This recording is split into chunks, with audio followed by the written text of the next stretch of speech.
Welcome back everyone. Welcome to civil services study. UPSC civil services prelims की test series चल रही थी। Test number 264 लगाते हैं इंपॉर्टेंट होंगे प्रश्न। इस पूरी टेस्ट सीरीज की प्लेलिस्ट बना रखी है, वहाँ पर आप टेस्ट नंबर 1 से लेकर 264 तक पहुँच सकते हैं। यूपीएससी सिविल सर्विसेज के लिए आप टेलीग्राम चैनल को ज्वाइन कर लीजिए हमारे। चलिए स्टार्ट करते हैं। तो क्वेश्चन नंबर 1 है, इन्फ्लेशन मतलब मुद्रास्फीति के संदर्भ में कुछ स्टेटमेंट है, यहाँ पर बताना है कि इनमें से कौन सा करेक्ट है। देखिए, मुद्रास्फीति कीमतों के सामान्य स्तर में सतत वृद्धि है। अगर किसी एक वस्तु या सेवा के दाम बढ़ जाएं तो वह मुद्रास्फीति होती है। देखिए, सतत वृद्धि है तो करेक्ट है। अगर किसी एक वस्तु या सेवा के दाम बढ़ जाएं तो वो इन्फ्लेशन नहीं है, गलत है। दूसरा वाला स्टेटमेंट केवल एक सही है। तो मुद्रास्फीति कीमतों के सामान्य स्तर में वृद्धि होती है। अगर किसी एक वस्तु या सेवा के दाम बढ़ जाएं तो वह मुद्रास्फीति नहीं है। मुद्रास्फीति दर को मूल्य सूचकांक के आधार पर मापा जाता है। दो प्रकार के होती है, थोक मूल्य सूचकांक और उपभोक्ता मूल्य सूचकांक। क्वेश्चन नंबर 2 है, निम्नलिखित पर विचार करना है। अर्थव्यवस्था में मुद्रा प्रवाह को कम करना और उत्पादन में वृद्धि करना, उत्पादन का आयात करना, उत्पादों का आयात करना और है उत्पादन तकनीक में सुधार कर उत्पादों की लागत कम करना। अब बताइए, उपरोक्त में से कौन से मुद्रास्फीति को नियंत्रित करने के उपाय हैं। अर्थव्यवस्था में मुद्रा के प्रवाह को कम करने से इन्फ्लेशन कंट्रोल हो जाती है, करेक्ट है। उत्पादन में वृद्धि करिए और क्या करिए, उत्पादों का आयात करिए। आयात करना है, निर्यात करना, आयात ही करना है। उत्पादन तकनीक में सुधार कर उत्पादों की लागत कम करना। बिल्कुल सारे के सारे जो है इन्फ्लेशन को नियंत्रित करने के उपाय हैं। इसका आंसर हो जाएगा ऑप्शन नंबर डी। तो मुद्रास्फीति के कारण हैं, देखिए, एक तो मांग जनित कारण होता है और एक होता है लागत जनित कारण। तो मुद्रास्फीति को नियंत्रित करने के उपाय कौन कौन से हैं। अर्थव्यवस्था में मुद्रा के प्रभाव को कम करना, उत्पादन में वृद्धि अथवा उत्पादों का आयात करना और उत्पादन तकनीक में सुधार कर उत्पादों की लागत कम करना। क्वेश्चन नंबर 3 है, कोविड-19 के संदर्भ में श्रृंखला अंतराल अवधि से क्या तात्पर्य है। क्या होता है श्रृंखला अंतराल। दो संक्रमित व्यक्तियों में वायरस संक्रमण के लक्षणों के प्रकट होने के समय अंतराल की अवधि है श्रृंखला अंतराल।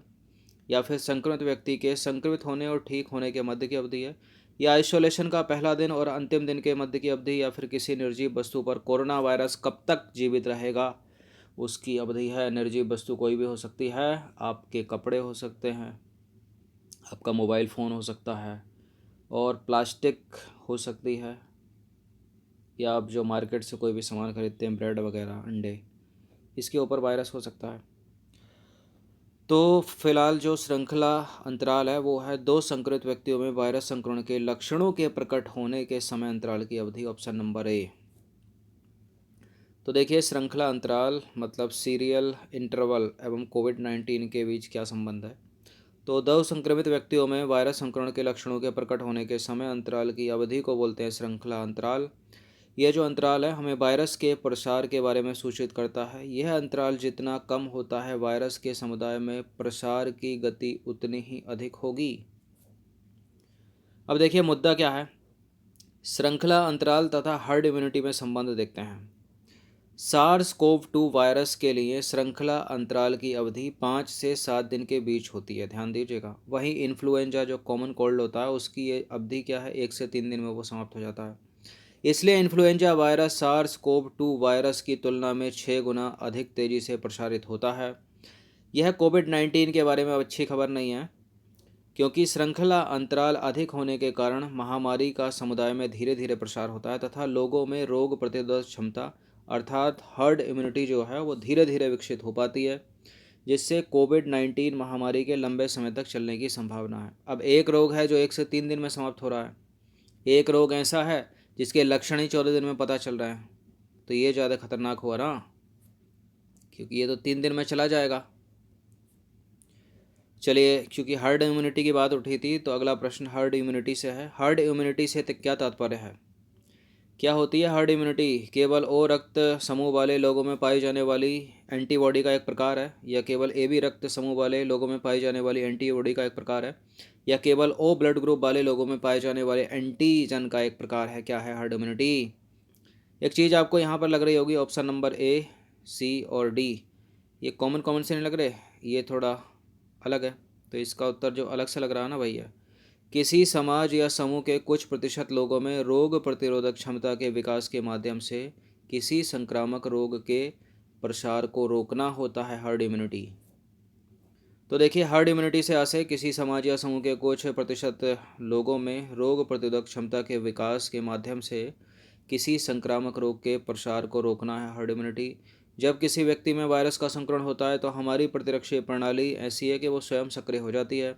एक बार संक्रमण के बाद हमारा प्रतिरक्षा तंत्र इन सभी वायरसों की पहचान कर लेता है तथा भविष्य में शरीर की सुरक्षा के लिए इनकी पहचान को आगे के लिए याद रखता है।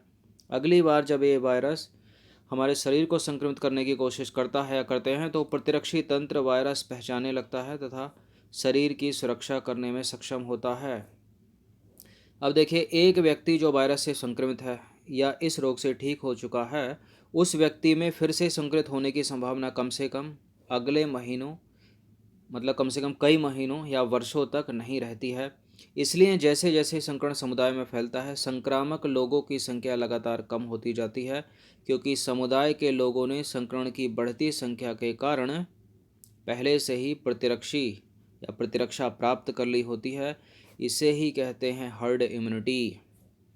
इम्पोर्टेंट है यूपीएससी के लिए। अब एक चीज़ और देखते हैं, हर्ड इम्यूनिटी तथा वैक्सीन में संबंध देख लेते हैं। हर्ड इम्यूनिटी को टीकाकरण के द्वारा भी बढ़ाया जा सकता है और भारत ने पोलियो का उन्मूलन करने में हर्ड इम्यूनिटी का उपयोग किया था। एक प्रश्न पूछा था थंबनेल में, उसका उत्तर क्या है? पोलियो का उन्मूलन करने में भारत ने हर्ड इम्यूनिटी का उपयोग किया था और हर्ड इम्यूनिटी को वैक्सीनेशन के द्वारा भी बढ़ाया जा सकता है। अगला प्रश्न देखते हैं, कौन सा या से सॉवरेन गोल्ड बॉन्ड के उद्देश्य हैं? सोने की भौतिक मांग को कम करना, प्रतिवर्ष निवेश के उद्देश्य आयात होने वाले सोने के एक हिस्से को वित्तीय बचत में परिवर्तित करना, ए और बी दोनों, या फिर सरकार को आयकर अधिनियम की धारा 80 से मुक्त करना। सोने को आयकर अधिनियम की धारा 80 से मुक्त करना। क्या है सॉवरेन गोल्ड बॉन्ड का उद्देश्य? देखिए, सोने की भौतिक मांग को कम करना और प्रतिवर्ष निवेश के उद्देश्य से आयात होने वाले सोने के एक हिस्से को वित्तीय बचत के रूप में परिवर्तित करना। तो दोनों करेक्ट हैं, ये नहीं है, सी हो जाएगा फिर। तो इस योजना के मुख्य उद्देश्य हैं सॉवरेन गोल्ड बॉन्ड, सोने की भौतिक मांग को कम करना, और प्रतिवर्ष निवेश के उद्देश्य आयात होने वाले, आयात मतलब आने वाला जो सोना है उसके एक हिस्से को वित्तीय बचत में परिवर्तित करना।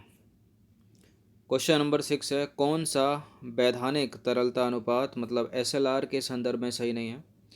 देखिए, यह भारत में कार्य करने वाले सभी अनुसूचित बैंकों, अनुसूचित बैंक मतलब देशी और विदेशी दोनों की सकल जमाओं का वह अनुपात है जिसे बैंकों को अपने पास विद्यमान रखना होता है। अपने पास विद्यमान रखना होता है, आरबीआई के पास विद्यमान रखना होता है? बताइए। तो अपने पास ही विद्यमान रखना होता है, करेक्ट है। यह केवल नकद और सरकारी प्रतिभूतियों के रूप में हो सकता है। वर्ष 2007 में इसकी 25% की न्यूनतम सीमा को समाप्त कर दिया गया। अब यह 25% के नीचे भी जा सकता है और इसे भारतीय रिजर्व बैंक निर्धारित करता है। अब इतना रिवीजन करने के बाद ये तो पता चल गया होगा, इसे भारतीय रिजर्व बैंक निर्धारित करता है। सीआरआर हो गया या एसएलआर हो गया, repo rate, bank rate, reverse repo rate. और यहाँ सी भी करेक्ट है। 2007 में इसकी 25% की न्यूनतम सीमा को समाप्त कर दिया गया। अब यह 25% से नीचे भी रखा जा सकता है। अब ये गलत है, यह केवल नकद और सरकारी प्रतिभूति के रूप में हो सकता है, ऐसा नहीं है।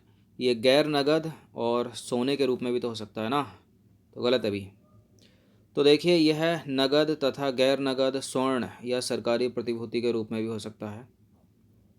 और यह भारत में कार्य करने वाले सभी अनुसूचित बैंकों, चाहे देशी हो या विदेशी, की सकल जमाओं का वह अनुपात है जिसे बैंकों के पास स्वयं जो है अपने पास रखती हैं। बैंकों को अपने पास विद्यमान रखना होता है। और 2017 में 25% की जो इसकी न्यूनतम सीमा थी उसको समाप्त कर दिया गया है। अब ये 25% से नीचे भी जा सकता है। एसएलआर से बैंकों के कर्ज देने की क्षमता नियंत्रित होती है। अगर कोई बैंक मुश्किल परिस्थिति में फंस जाता है तो रिजर्व बैंक एसएलआर की मदद से ग्राहकों के पैसे की कुछ हद तक भरपाई कर सकता है, जिसको बोलते हैं ना बैंक करप्ट हो जाते हैं। तो ये चीज़ बैंक करप्ट होने में जो है, मतलब ऐसी स्थिति में उनकी मदद करती है बैंकों की।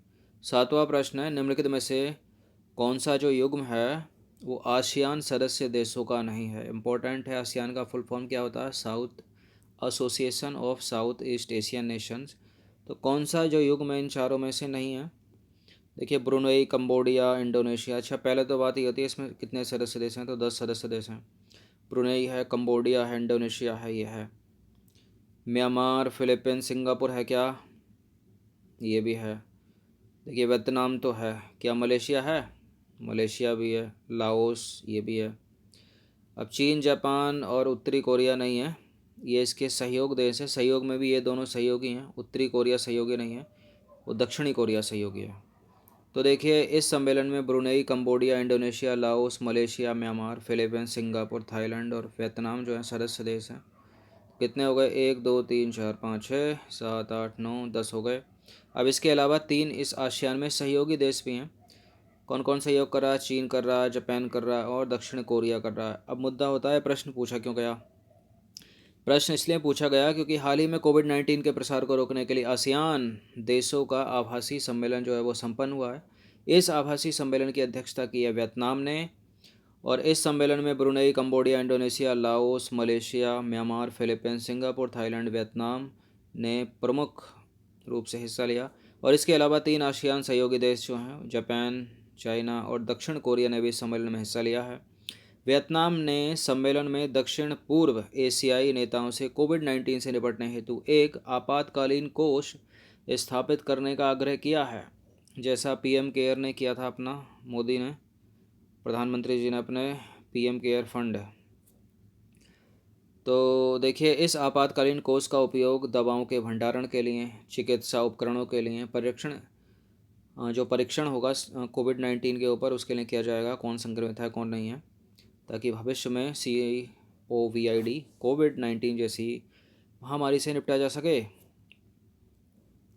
अब है क्वेश्चन नंबर 8, जेल अधिनियम द प्रिजन्स एक्ट 1894 के संदर्भ में। तो देखिए यह कैदियों की स्वास्थ्य समस्याओं के लिए एक अस्पताल की स्थापना का प्रावधान करता है। जेल अधिनियम 1894 यह कैदी को मेडिकल ऑफिसर से मिलने की अनुमति देता है, ये दोनों सही हैं। यह कैदी को प्राण एवं दैहिक स्वतंत्रता का अधिकार देता है। देखिए कैदी को प्राण और दैहिक स्वतंत्रता का अधिकार जेल अधिनियम 1894 नहीं देता, वो तो भारत का संविधान का अनुच्छेद 21 में जो फंडामेंटल राइट्स है वो देता है ना। बाकी कैदी को मेडिकल ऑफिसर से मिलने की अनुमति देता है और कैदी की स्वास्थ्य संबंधी समस्याओं के लिए एक अस्पताल की प्रावधान स्थापना का प्रावधान करता है। तो दोनों के दोनों करेक्ट हैं, सी हो जाएगा इसका उत्तर। तो देखिए जेल अधिनियम 1894 के तीसरे अध्याय में कैदियों के स्वास्थ्य संदर्भ में आवश्यक सुविधाओं की विस्तृत व्याख्या की गई है। जेल अधिनियम 1894 की धारा 37 के अनुसार यदि कोई भी कैदी मेडिकल ऑफिसर से मिलने की इच्छा जाहिर करता है या मानसिक अथवा शारीरिक रूप से अस्वस्थ प्रतीत होता है उसे, तो जेल अधीक्षक द्वारा, जो जेलर होता है उसके द्वारा तुरंत मेडिकल ऑफिसर या डॉक्टर को इस संदर्भ में सूचित किया जाएगा। और जेल अधिनियम 1894 की धारा 39 के माध्यम से प्रत्येक जेल में कैदियों की स्वास्थ्य संबंधी समस्याओं के लिए एक अस्पताल की स्थापना का प्रावधान करता है। अब ये प्रश्न पूछा क्यों गया है। देखिए हाल ही में भारत के सर्वोच्च न्यायालय के मुख्य न्यायाधीश शरद अरविंद बोबड़े जी ने क्या किया है, उन्होंने एक आदेश दिया है कि जितने भी जेल में कैदी हैं उनको जो है उनका रिहाई का प्रबंध किया जाए। और लेकिन इसमें कुछ शर्तें भी रखी हैं, जैसे जघन्य अपराध में लिप्त ना हो। इसमें एक शर्त ये भी है कि 1 से 7 साल तक उनकी सज़ा हो और कम से कम 2 साल या 15 महीने की उन्होंने पूरी कर ली हो, तो उनके लिए जो है ज़मानत की जो है उनको दे दी जाए। और ज़मानत के तौर पर जो राशि 1 लाख रुपए है तो उसको 5,000 में उन्होंने बोला था कि 5,000 कर देना। लेकिन इसके साथ ही क्या करना है आपको, 2 जो है उसके सगे संबंधी का वो ज़मानती वो भी रखना है। और क्या है इसमें, और इसमें ये भी है कि जो लोग जेल के अंदर कोविड-19 से संक्रमित हैं उनकी जो है रिहाई नहीं की जाए, उनको अलग से क्वारंटाइन में रखा जाए वहीं। और यदि कैदियों को एक स्थान से दूसरे स्थान पर ले जाया जा रहा है तो उसके लिए सोशल डिस्टेंसिंग का वहाँ पर भी वो लोग उपयोग करें। तो यही सब है, इसलिए न्यूज़ में है। कुछ लोग इसका विरोध भी किया है, जैसे हमारे सॉलिसिटर जनरल ने बोला था सुप्रीम कोर्ट के विरुद्ध कि यदि ऐसे लोग रिहा होके मतलब आम जन में जाएंगे तो आम जन में मिल जाएंगे, इससे क्या होगा, जो बाहर का जो एक तरह से चेन है उसको संक्रमण हो सकता है, ऐसा सोच है सबकी। चलिए क्वेश्चन नंबर 9 देखते हैं। राष्ट्रीय सफाई कर्मचारी वित्त और विकास निगम, यह सामाजिक न्याय एवं अधिकारिता मंत्रालय के अधीन है और यह भारत सरकार के पूर्ण स्वामित्वाधीन जो है वो कंपनी है।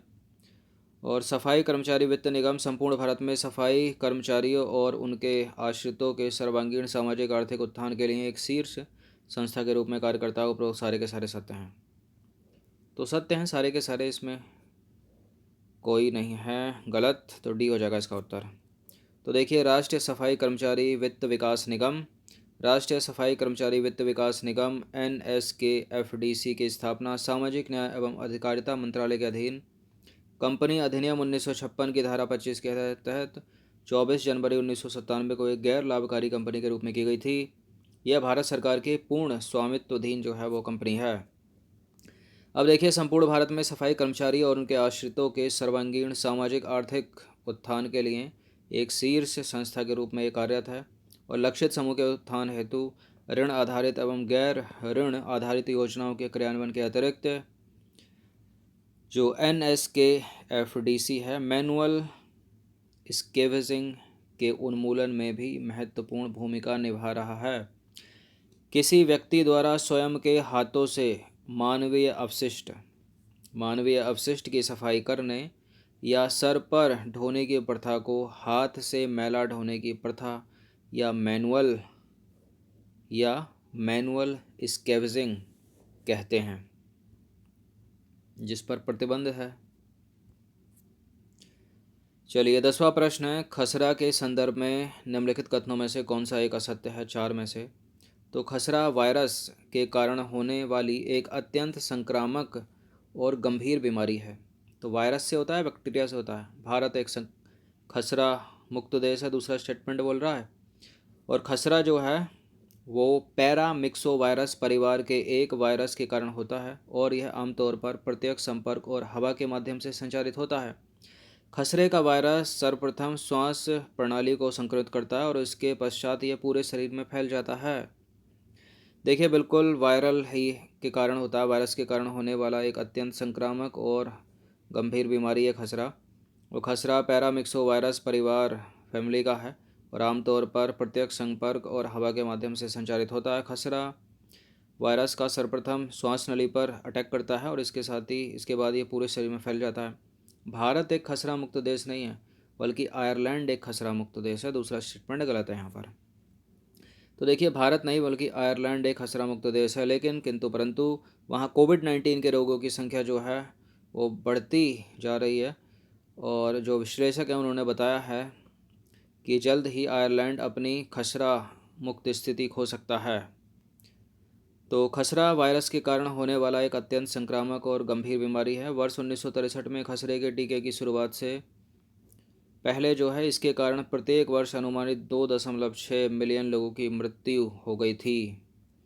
अब देखिए, सुरक्षित और प्रभावी टीके की उपलब्धता के बावजूद भी वर्ष 2018 में खसरे के कारण 1,40,000 से अधिक लोगों की मृत्यु हो गई, जिसमें अधिकतर 5 वर्ष से कम उम्र के बच्चे शामिल थे। खसरा जो है वो पैरामिक्सो वायरस फैमिली का है और यह आमतौर पर प्रत्यक्ष संपर्क और हवा के माध्यम से संचारित होता है। खसरे का वायरस सर्वप्रथम श्वास प्रणाली को संक्रमित करता है और इसके पश्चात यह पूरे शरीर में फैल जाता है। खसरा एक मानवीय रोग है और अब तक जानवरों में इसके संचरण का कोई भी मामला सामने नहीं आया है। मोस्ट इम्पॉर्टेंट होती हैं ये बड़ी बड़ी एक्सप्लेनेशन जो भर भर के डालते हैं हम, अच्छे से इनका रिवीजन कर लीजिए। ये न केवल प्रारंभिक परीक्षा बल्कि जो मुख्य परीक्षा में आप उत्तर लेखन करेंगे, आंसर राइटिंग करेंगे, उसके लिए इम्पोर्टेंट है। तो 10 प्रश्न थे, इम्पोर्टेंट थे, अच्छे से इनका रिवीजन करते रहिए। Thanks for watching this video. Thank you.